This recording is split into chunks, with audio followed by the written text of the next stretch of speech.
Nós vamos falar sobre o Evangelho no lar.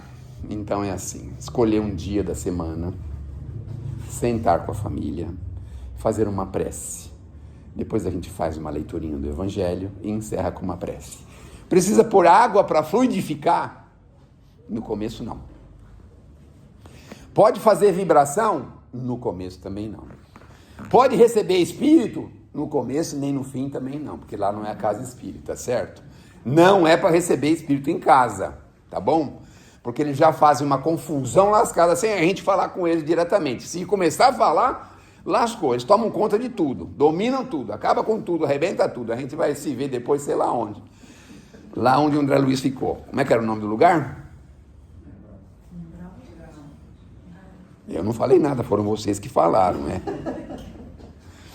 Então, não comunicação, não ponham água para fluidificação nos primeiros instantes. Mediunidade de jeito nenhum, em momento algum. Mediunidade se trabalha, se desenvolve primordialmente na casa religiosa. Quando a gente tiver suficientemente traquejado, aí a mediunidade vai fazer parte da gente o tempo todo.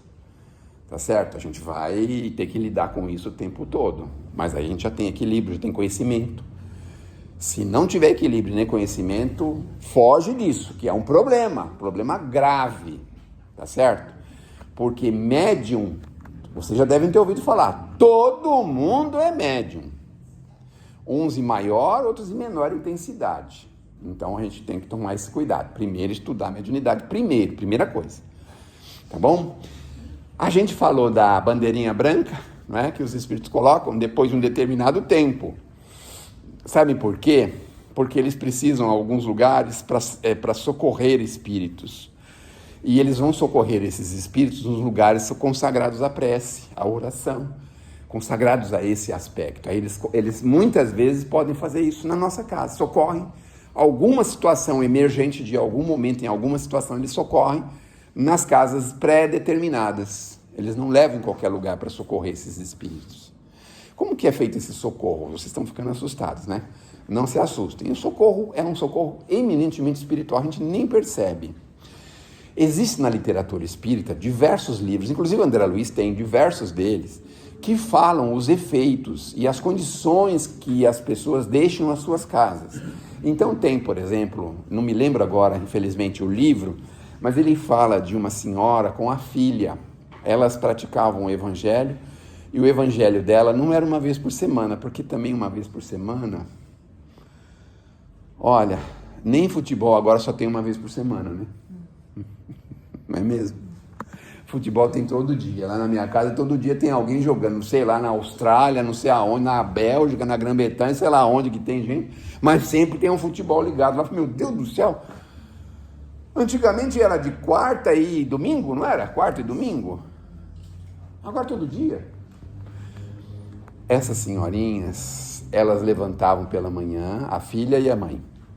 E faziam uma prece juntas, com o evangelho, 5, 10, 15 minutinhos juntas, faziam o evangelho em casa todos os dias.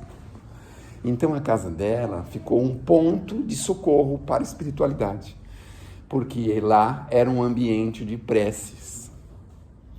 Agora vamos olhar para a nossa casa. A nossa casa é um ambiente de quê? Cada um vai responder por si, né? Então é preciso... eu não consigo... Tudo bem, faça o seu quarto um ambiente de prece, o lugar que você está ali junto, sozinho, não tem problema. Faça dali um ambiente de prece. Se você não consegue a casa, porque você mora com alguém, as pessoas têm outros comportamentos e tal, não tem problema. Faça o seu cantinho um ambiente de prece. Isso já é muito, muito, muito interessante o suficiente. Bom, elas faziam isso e não raras vezes recebiam espíritos de altíssima envergadura. Sabe por quê? Eles vêm de planetas muito, muito, muito distantes. Fazem viagens muito longas. E aí, nessas casas, nesses ambientes, eles fazem um pequeno pouso para a realização de alguma tarefa. Eu tenho certeza que vocês nunca tinham ouvido falar nisso, né? Não? Tá vendo só?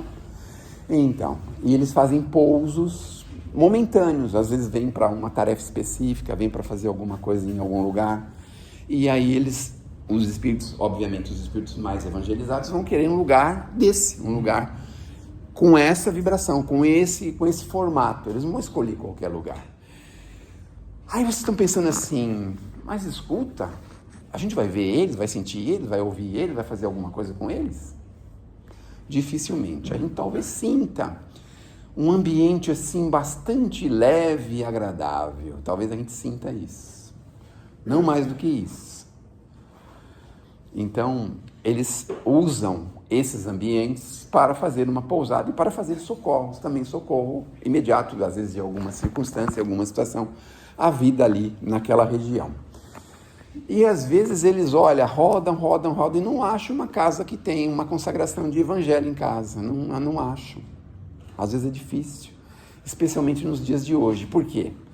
Nos dias de hoje a gente está um pouco assim, como é que eu posso dizer assim, confuso com a nossa vida, vamos dizer assim. Porque a gente não sabe se faz alguma coisa no bem, se a gente esmera no trabalho para ganhar mais dinheiro, se a gente forma família, se a gente desfaz a família. As pessoas estão vivendo desse jeito. Estão totalmente confusas.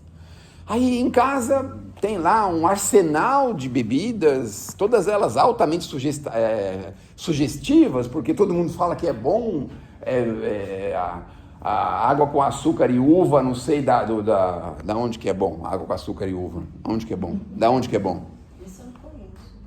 Não conhece? Água com açúcar e uva. Não conhece esses? Suco? Não fermentado.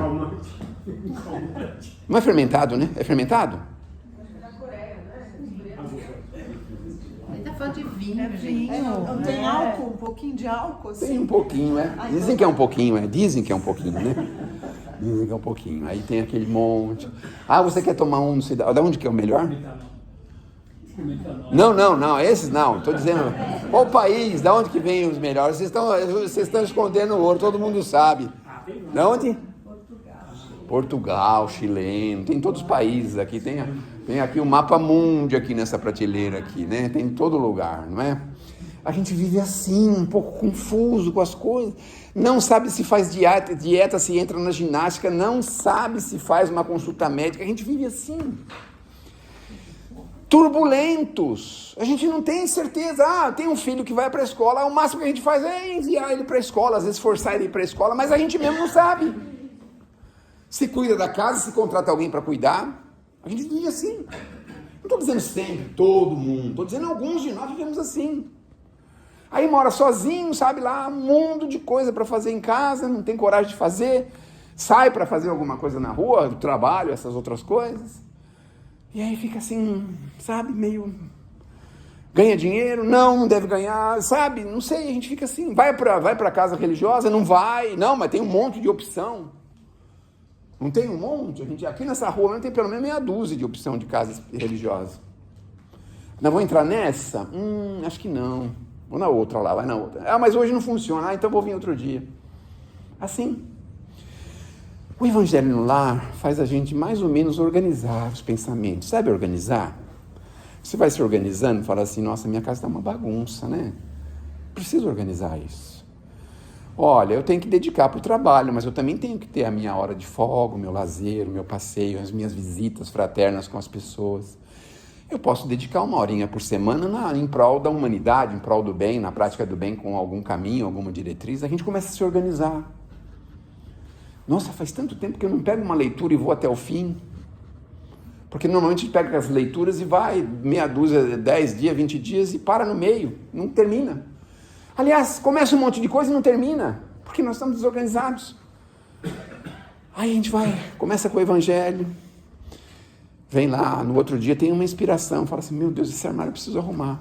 Vem um domingo e a gente fala, meu Deus, eu preciso colocar algumas coisas para fora, tem muita coisa desnecessária aqui em casa. A gente começa a organizar a nossa casa. Começa a querer manter um pouco mais limpa, mais higienizada, mais em ordem. Essas coisas, assim, sabe, que a gente vai começando a organizar o pensamento, assim, falando, não, eu gostaria de fazer um curso de outra língua, eu vou fazer isso, vou dedicar 1 hora por semana, 2 horas por semana para isso. Eu vou dedicar 1 hora por semana, 2 horas por semana para ir na casa religiosa. eu vou fazer alguma coisa em prol de alguém, ou seja, a gente se organiza. Olha o efeito do evangelho que é capaz em nós. Só que são situações imperceptíveis. A gente não pensa que é o evangelho que está fazendo isso com a gente. Porque os espíritos vêm e vão nos sugestionando lentamente. Eles não nos obrigam. Só nos obrigam os espíritos infelizes. Esses nos obrigam. Mas os espíritos benfeitores, eles vão sugestionando. Poxa, seria tão bom se você recebesse lá uma assistência espiritual. Nossa, seria tão bom você dedicar uns minutinhos para a leitura, sair um pouquinho da televisão. Seria tão bom. Eles vão sugestionando para a gente isso. A gente, sabe, nossa, mas eu tenho um monte de coisa. Se desfaz de um pouco de coisa. Simplifica a sua vida. Quantas contas de banco você tem? Toda hora um banco está oferecendo para você abrir conta, aí você vai lá e abre. Tem 10 contas. Tem 5 cartões de crédito, não sabe qual usa. Vai usar o cartão, que dia que é hoje? Hoje é dia 14. O melhor cartão, não raras vezes você erra. Aí vem a fatura no dia seguinte com aquele troço lá. Então você vive assim. A sugestão do evangelho é essa.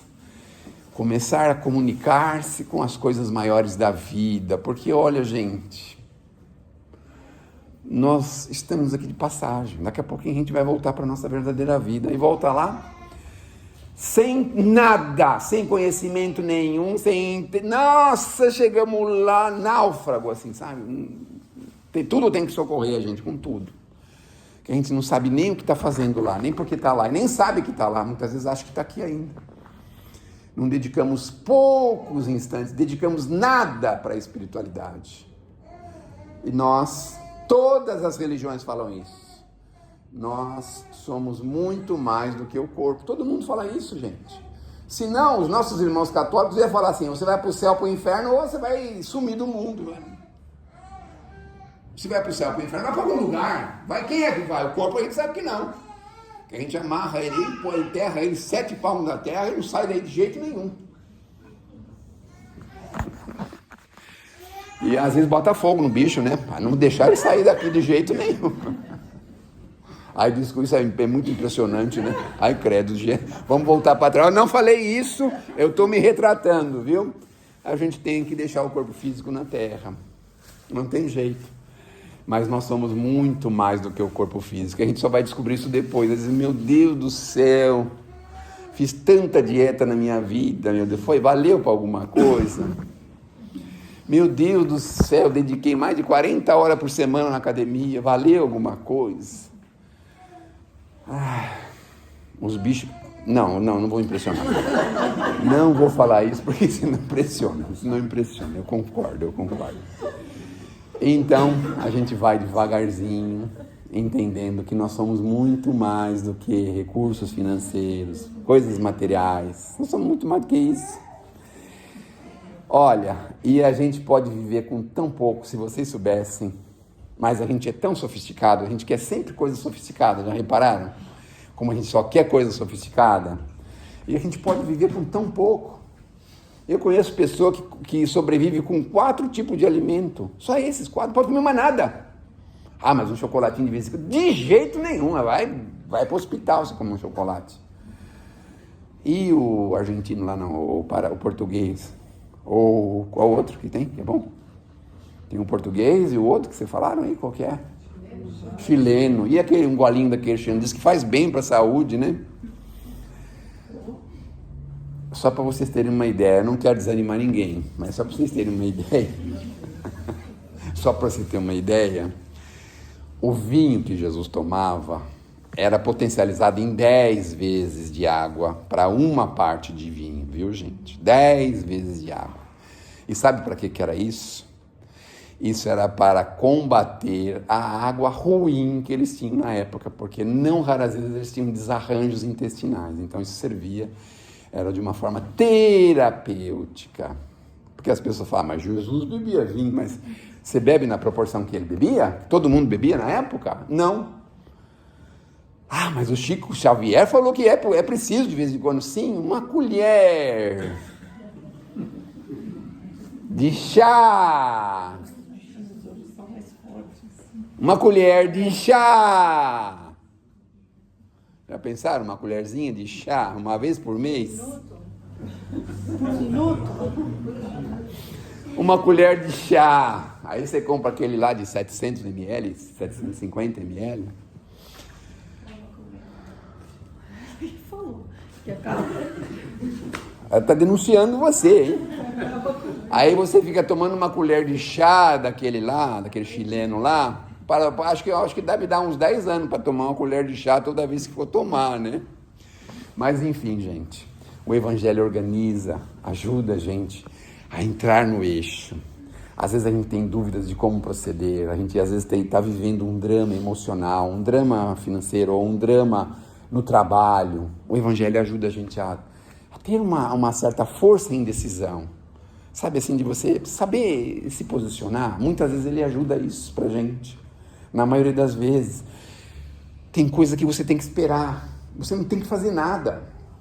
Mas tem coisa que você tem que fazer. Então, eles vão discernindo, ajudando a gente a discernir isso. Olha, Deus não tem interesse nenhum de ver a gente se perder, gente. A gente está se perdendo por nossa culpa, nossa causa. Nós é que estamos se perdendo. Deus não tem interesse nenhum. Mas aí mandam recurso atrás de recurso, recurso atrás de recurso, e mesmo assim a gente não... Aí veio Jesus, 2000 anos atrás, e o que a gente aplica de Jesus de 2000 anos atrás? 10% do que ele falava? 5%, talvez? O resto a gente deixa passar tudo para trás. A gente não quer nem saber de conhecer a história do Cristo. Não quer saber. Imagina aplicar o que ele explicou para a gente não quer nem saber da vida dele. Tem gente até que está falando, não, Jesus é uma elucubração, mas não existiu.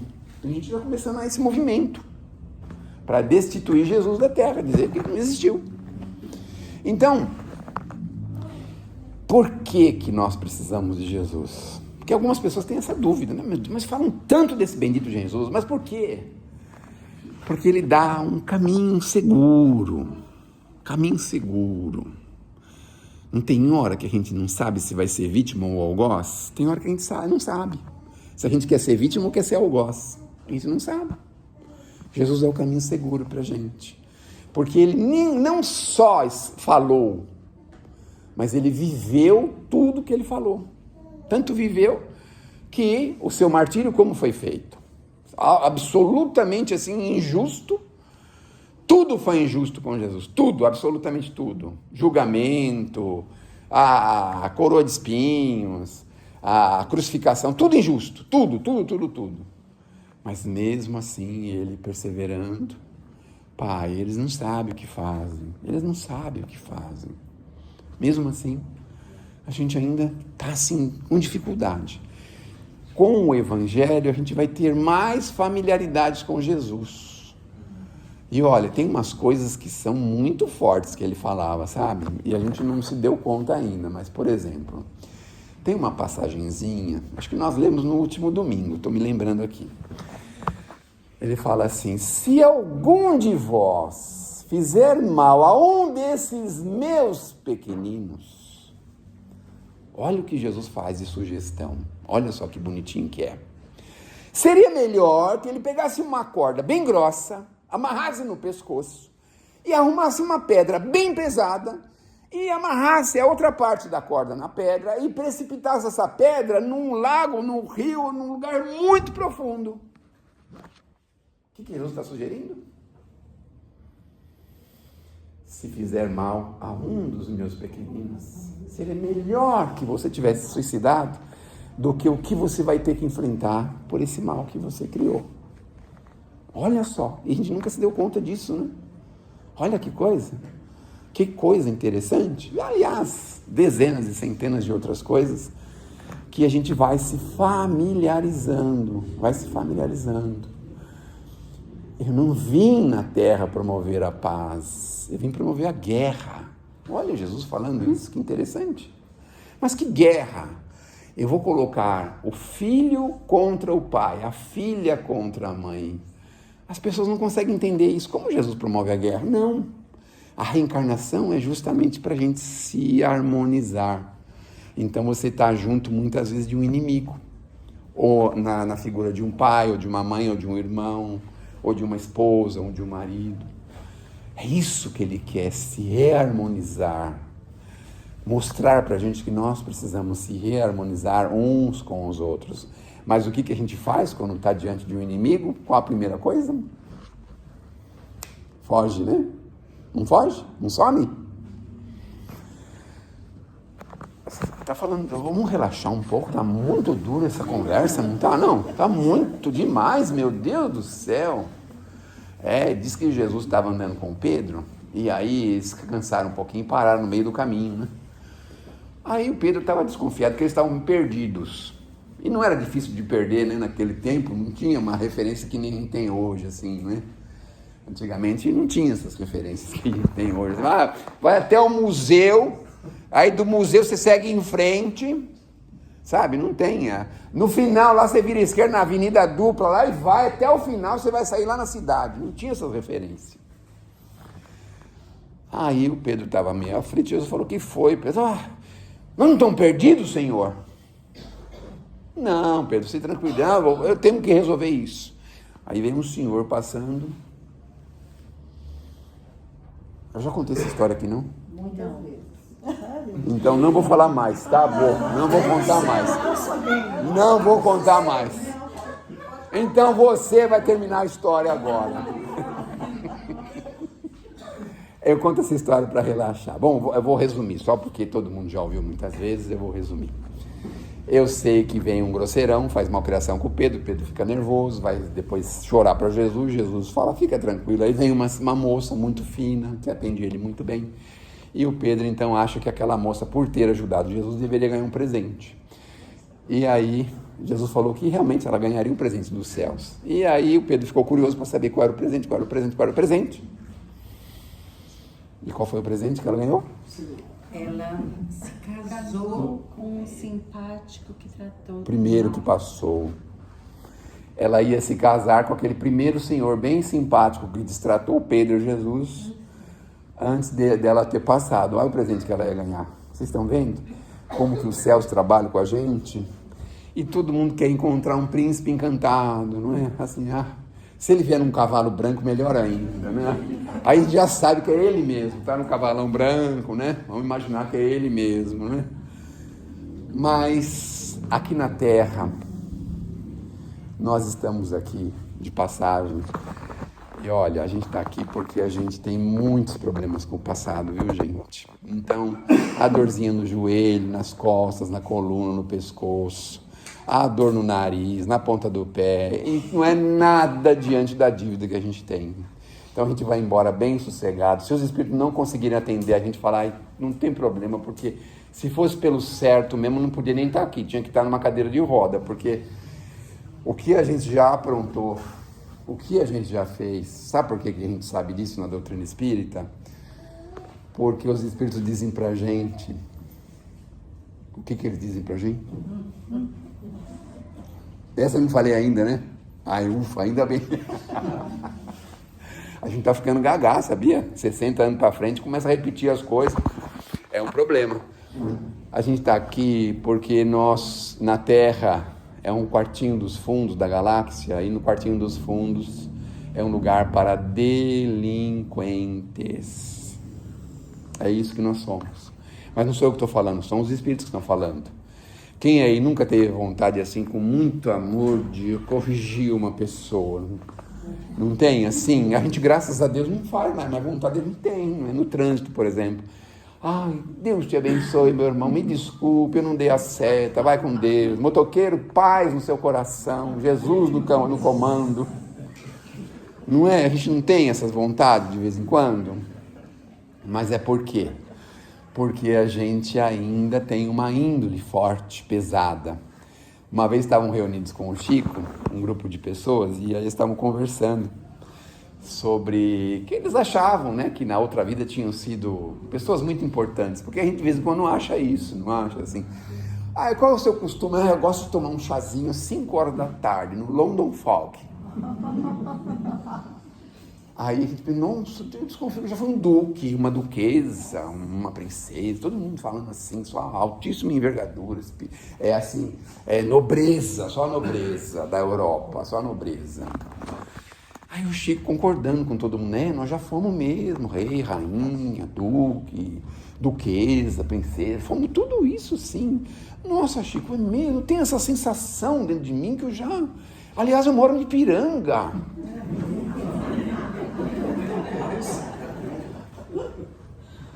Agora eu não posso falar mais nada, que agora me amarraram e puxaram para cá, me fizeram morar no Ipiranga também, para me pagar a língua, porque eu falava que no Ipiranga só tinha gente rica, né? Agora também teve que ficar rico, né? Morando no Ipiranga. E aí o Chico concordando, ótimo, maravilha. Mas Chico, sabe por quê, meu irmão? Todos nós já fomos tudo isso. Porque as lavadeiras, as escravas, as faxineiras, sabe onde elas estão agora? Em altíssimos planos espirituais. O que fazia os duques, as duquesas? O que esse pessoal fazia? Que fazem até hoje, né? Não raras vezes a gente vê um filme aí que tem a nobreza, assim. A nobreza só vai em festa. O que mais que eles fazem? Arruma cabelo, arruma roupa. O que mais que eles fazem?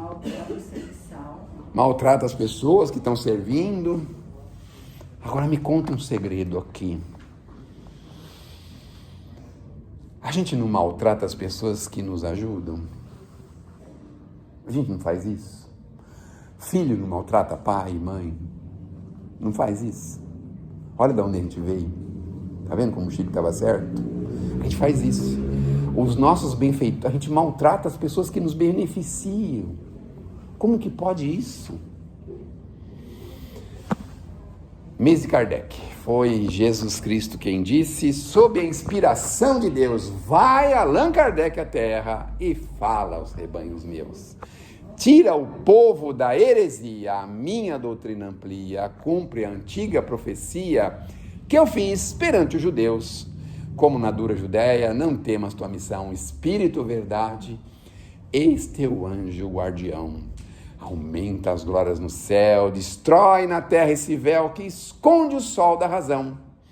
E o apóstolo dileto despediu-se de Jesus e, como um côndor fantástico, mais veloz que a própria luz, ao lado, como ele mesmo, faróis, passou por milhões de sóis e em Lyon, na França, viu a sua cruz. É a nossa singela homenagem para o nosso Kardec, Allan Kardec. Evangelho no lar, mais importante, dia e hora pré-determinado e simplicidade no culto do Evangelho, pequenas leituras e, se possível, uma reunião de família muito mais proveitoso. O folhetinho vai estar disponível, ou se já não tiver, vai estar disponível daqui a algum tempo.